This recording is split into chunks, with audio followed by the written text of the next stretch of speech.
Good morning guys, it's Wednesday. I cannot believe it's been a week since we launched Happy Healthy Homo because the second episode's going out today. We're very excited. It's going out in, at the time of filming, 20 minutes time. We're just on our way to Dunkin Donuts. We've been to the gym. Not to eat donuts, sadly. I might have a drink, but I've got my laptop. Keegan's got his laptop. We're going to do a little bit of work. We went to the gym this morning. We've been shopping. Our cars are being cleaned as well. We've got our cars being valeted at the house, which is nice, in preparation for me selling my Mini. I want to try and do that this week actually, but I don't know if we'll have time because I don't think I've told you guys we're off to Copenhagen this weekend. We're leaving on Friday. We're going to be in Copenhagen mostly, and then I think on the Saturday we might go over to Malmö in Sweden because it's just linked by a bridge. Yeah, we get a train. So yeah, very excited for that. We're going with Keegan's sister Amber, so that'll be really nice, the three of us going on a little trip. I'll vlog as much as I can, then be all the updates. If you haven't checked out Happy Healthy Homo, go do it. We're back, it's lunchtime, and Keegan has made us a lovely salad. This is amazing, thank you. It's got pineapple in it, chicken, peppers, tomatoes, cauliflower rice. I'm going to show them that. I haven't met this on my channel, I'll do it. Do it. It's very good, it's very filling. It's very minimal calories. Yeah, which is what you need when you're trying to diet. You want something that's really going to fill you up and not take up all your calories for the day. It's called volume eating. We've just been trying on some suits for my cousin's wedding. Keegan's decided on his. We're eating again. Eating again, but it won't be Joel and Keegan if we won't. You're sharing a cookie, protein cookie. Joel and Keegan? Yeah. When did we settle on? Why is it not Keegan and Joel? Keegan and Joel does sound better, but Joel and Keegan, I mean, it's probably like my family. For example, with my mum and dad, Debbie and Gary. For mum's family, they're always Debbie and Gary, Debbie and Gary, Debbie and Gary. But on dad's side of the family, they're Gary and Debbie, Gary and Debbie. So on my channel, it's Joel and Keegan. On your channel, it's Keegan and Joel. On our joint channel, which if you haven't subscribed, subscribe. It's Happy Healthy Homo. It's Happy Healthy Homo. Because I'm the happy one, he's the healthy one. That's not the name. Well, it is the name, but that's not why we call it that. We're both happy and healthy. Yeah, we are. We're really happy! We're just off to pick up Fletcher from school. Normally we pick Taylor up first, but she's on a school trip. Are you a scouser? Yeah, school. You're right there. But yeah, we're trying on suits. Keegan thinks he's found the one. No, you said that I should wear that one. Well, you wear whatever you feel comfortable in, but that one doesn't require any taking in. It's no admin, you just wear it. Well, I know, but the other one will need adjusting at some point. Anyways, it's just a case of kicking a job that needs to be done first down. Where do you take it? Stitches. Okay. Whereas I have found... It costs nothing. Okay. And also then if you put weight on, you can have it taken back out. Can you? Yeah. So they don't cut the fabric out? No. Well, that's good. But I'm gonna wear the same suit I wore to my other cousin's wedding, but I can't find the trousers. Joel put on, first of all he tried on my trousers. Yeah, I was like, why are they so big? They're not that like, oh, they're Keegan's. Well, they were huge on me. And then Joel tried on, I'm gonna be very blunt with you viewer, Joel tried on the most hideous trousers I've ever seen. They're not hideous. They're horrible. They're not horrible. They're horrible. They look like maths paper. Maths paper, yeah, they're a bit checkered, blue checkered. I actually don't think I've ever worn them. Good. But I thought that to my other cousin's wedding I wore mismatch, like on purpose, because it's trendy now, wearing like the mismatched trousers and jacket.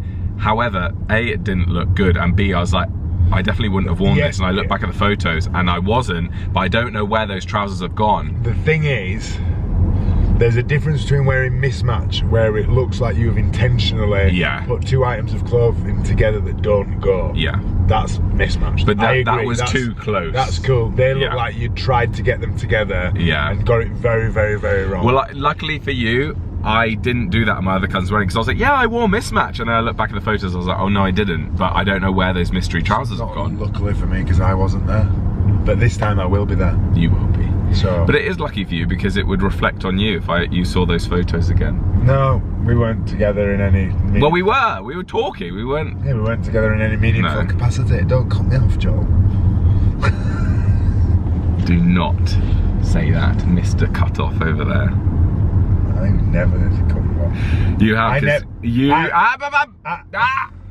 you did say to me on the podcast, you were like, I don't shut up, I don't let you talk. I was like, yeah, That's how it usually is.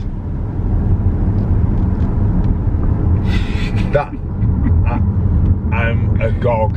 Agog, Aragog. Aragog. Aragog. No, you're the one who talks all the time. So much so that when we came home today, I just needed my earphones in just to not speak. I just needed some time to myself. Not true. I put my earphones in because I want to listen to Taylor Swift. Because you copied me. No. Joel loves copying me.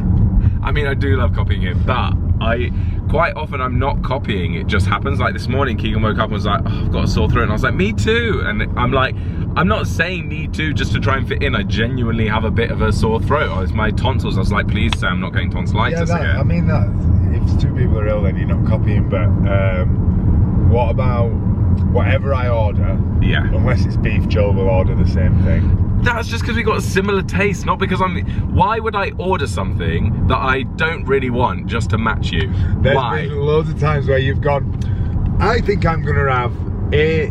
This is not true, guys. True. This is I might have A and C, and then I say, oh, I'm gonna get X and Y, and you go, oh yeah, that does sound nice. I think I'm gonna get X and Y, which was never even discussed before I said I was gonna. You've done that loads of times, and I've called you out on it. Don't That's even not dare true. deny. That is not true. That is true. It's just A, it's not true, and B, I would have no shame in admitting that. I would, if it was true, I'd go, yeah, fair enough, I get food jealousy and I want to go with the same. But no, it's not true. It is. It's not. All right. But TBC. But in general, I do like to copy and to be matching. Today we're wearing matching Nike. No, we're not. Oh, you deliberately changed it. We were earlier by accident, and so I've deliberately changed it to a Reebok jacket. I think it's because nice that is matching. how petty I am. Yeah, you are petty. We should call you Betty for short. Petty Betty. Or as you would say, Petty Betty. Petty Betty. Petty Betty. Petty Betty. Petty Betty. Sounds like a cough. Petty Betty. Petty Betty. Is that a glottal stop? Yeah. Petty. Petty.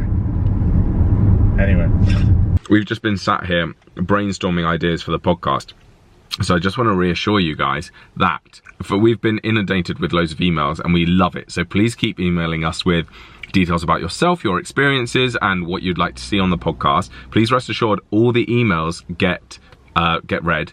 And we've just been going through our inbox, picking up on subjects and writing a huge list on my phone of all potential topics for the podcast, not just for this series. It would take us way beyond. So that is so helpful. But I just wanted to reassure you because I think we've responded and replied to very few just because of time, like of everything we've got going on. In fact, Keegan was like, we really need to respond to some of them. And I was like, yes, that's a you job because I just don't have, I have the time to read them. But because I'm taking control of the proof watching and the scheduling of all the content and doing the thumbnails and the description and all of that for all of our social media, I don't also have the time to, in addition to all of that, be answering emails. So I think Keegan will do some of that at some stage. But if you don't receive a reply, please rest assured we have read it and it's probably influenced our decision for like episodes for the future. So thank you so much for that. Keegan's fuel cap on his car is stuck open because the catch is broken, and every day, all the time, people are stopping us, beeping at us in the street, or like now, about 5 people in the last 5 minutes, I'm not exaggerating, knock on the window next to me here and go, your fuel cap's open, and I have to every single time go, yeah, thank you, yeah, we already know, putting my thumb up, and then they're like, oh, okay. And I know people are trying to do a kind thing, but it's like, stop. I know. I think it's because I would never dream of saying that. If I saw someone's fuel cap open, I'd be like, they'll realise. Like, it's just so annoying. I'm gonna tell Keegan. I was just saying, like literally about 5 people in the last few minutes have said about the fuel cap, and I'm getting annoyed now. At first I was going, yeah, thank you, smiling. And now I was just like, yeah, I know. Hey Fletcher. Hi. Did you know the fuel cap's open? Yeah, I did.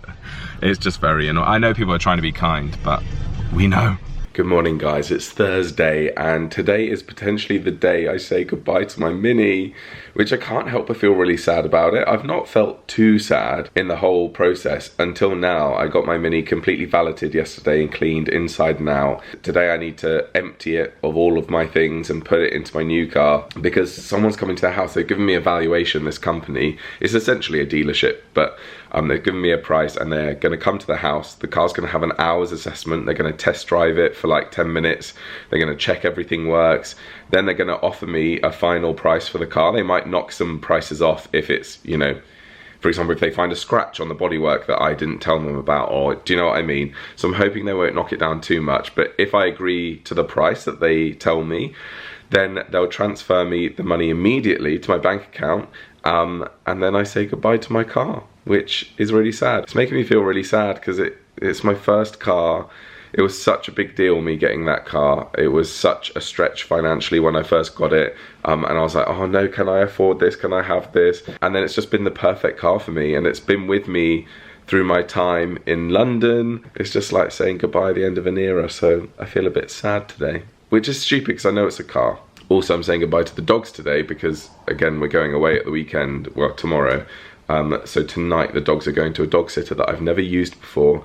So I feel a little bit nervous about that as well. I'm just watching some YouTube videos whilst having a hot cross bun. I mean, I don't think, if you're not from the UK, you probably don't have hot cross buns. I feel like they're a very British thing.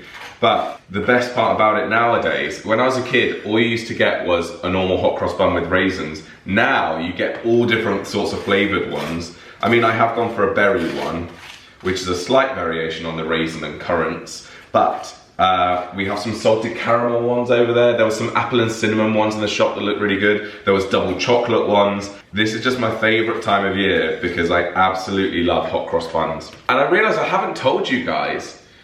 Maybe now's the time to tell you. I am going to be doing Vlapril! Some of you are probably like, what is Vlapril? Well, it's my version of Vlogvember, but in April. Vlogril? I prefer Vlapril. I'm going to be vlogging every single day in April. So yeah, just like in November, there'll be a video from me every day. I'll be daily vlogging. So that's a total of 30 videos, I think, that I'm going to be doing in April. So it's going to be a busy month. Part of me is already thinking like, oh my gosh, am I making the right decision? But I am. I can't wait. It's going to be so good. There's quite a few fun things happening in April. So, and Easter, I've got a family wedding, Ava's first vet appointment. God, it's all happening. It's so interesting. The other practical reason was, you'll know if you watch my Vlogvember, I was like, maybe I should do this twice a year. Once in spring and once in November. And so I was thinking about it and I was like, I couldn't do March, I couldn't do this month because I was like, oh, it's too soon, too close to November. Then if we skip forward to May, I can't really do May because I'm going to Scotland with Leah, with loads of our viewers. We've got like 15 viewers coming to Scotland with us. So I can't really vlog that because I'll be vlogging for John and Leah channel. Plus then in May, me, Keegan and the kids are going to Florida, which I'm so excited about. That's May into June. And I will be vlogging that, don't you worry. I will be absolutely vlogging that trip. However, I was like, oh, I don't want that to be part of the vlogging for a full month because the nature of when I do these like Vlogvember or Vlapril is that I film one day and post the next, film one day, post the next. And I don't want to be doing that on holiday. I want to just film, and then edit when I get home. So I couldn't do May, and then I didn't want to do June because June's summer. So I was like, it's got to be April. So I am in my Mini. This is the last time you will see me in this Mini. So I thought I could drive my new car to the gym, but then I was like, but this might be my last ever drive in my Mini. So what's weird is I've only been driving my new car for like 2 days and already this feels weird driving this. It feels very different. I've just had a meeting with my management, which I'll tell you guys about now. I've already told my members about this in a members video because I always tell my members things before I tell everyone on this channel. If you want to be one of the first to know the things that are happening, consider becoming a member. And I forget to say, with the members only videos, they're also ad-free. That's another perk of them, right? There are no adverts on my members videos, so that's another perk that I forget is a perk. But basically, I got the news a few weeks ago. You might remember when I vlogged about getting my car, I vlogged that something had happened that's gonna now add to my to-do list, and it's, you know, something sad. So that is this thing. A couple of weeks ago I found out that my management, who manage my social media and like get me brand deals and sort of manage my career essentially, are disbanding. I don't know if disbanding is the right word. If I'm being dramatic, I would say that they're dropping me, but that's not true. They're not dropping me. It's just that the management company no longer exists. So in 2 weeks time, so they gave me a month's notice. So today we had a call this morning, just to have a chat about the handover and sort of how it's working. They're helping me to find a new management, which is really kind of them. I mean, they really don't have to do that, but I get along with Kat and Meg, my managers, so well, and I love working with them. So, and it's really nice to know that they've really loved working with me, so much so that they're like, if you want to go self-managed, we'll help you with contracts and rates and how to, you know, negotiate with brands. If you want a new manager, let us know. And after that call, they're gonna send some intro emails to some new managers to say, here's our client Joel, we're not managing him anymore, so if you would like to work with him, you know, have a chat. Now I've had time for it to sink in, I'm like, no, it's an exciting, positive change. I would never have left my managers had the management company not been shutting down, because I loved working with them. But now I've had time to think about it, I'm like, no, it's an exciting new change. I've got a new location, I'm living up north now, I've got a new car, I have potentially got a new manager. It's all new, everything's new, it's a fresh start. So yeah, I'm trying to see the positives, but naturally I am concerned because I had no complaints with my management before. I really loved working with them, they brought me lots of work. Yeah, the hard thing is like trying to find a new manager that I vibe with and that has the contacts and ability to get me jobs, and to not just get me jobs and brand deals, but to manage my career and learn sort of what I want to do with my life and my career going forward, and how they can help with that and make that happen. So yeah, I won't lie, it is quite a big stress, but I'm trying not to stress about it. My business coach Laura has been like, any agency would be lucky to have you, like, you're smashing it, you're great, and like, she's amazing. She's like my biggest hype woman. So I'm trying to remember everything Laura's saying and going, yeah, everything is going to be fine. Any management would be lucky to have me, but naturally it's a little bit scary. So that's the change going on at Joelwood HQ. So guys, the guy has arrived and I saw him driving the car, and he spent ages out there, probably about 45 minutes, testing the car and everything. They told me on the phone that they'd give me 11,600 for it. And in my head I was like, if they offer like 11,300, then I'll accept it. Imagine my shock when he comes back to the door and he says, we can pay you 10,600. £1,000 less than what they originally said. And I was like, oh no, that's too low. And he was like, well, everyone else will offer you within 50 quid of our quote. And I was like, well, I could sell it privately for more. And he was like, yeah, but no one's gonna pay you cash for that because it is a more expensive car. So they're gonna want a finance option. And I was like, that's not true, because my brother sold his for 13. But it just makes my life more difficult. I feel guilty because it's a complete waste of that guy's time. Although I shouldn't feel guilty because he gets paid to do that. Just he hasn't closed the sale. Right, I better get on my laptop and set up a listing and sell this car privately, because these dealerships, I mean, I've only inquired with that one, but ah dear.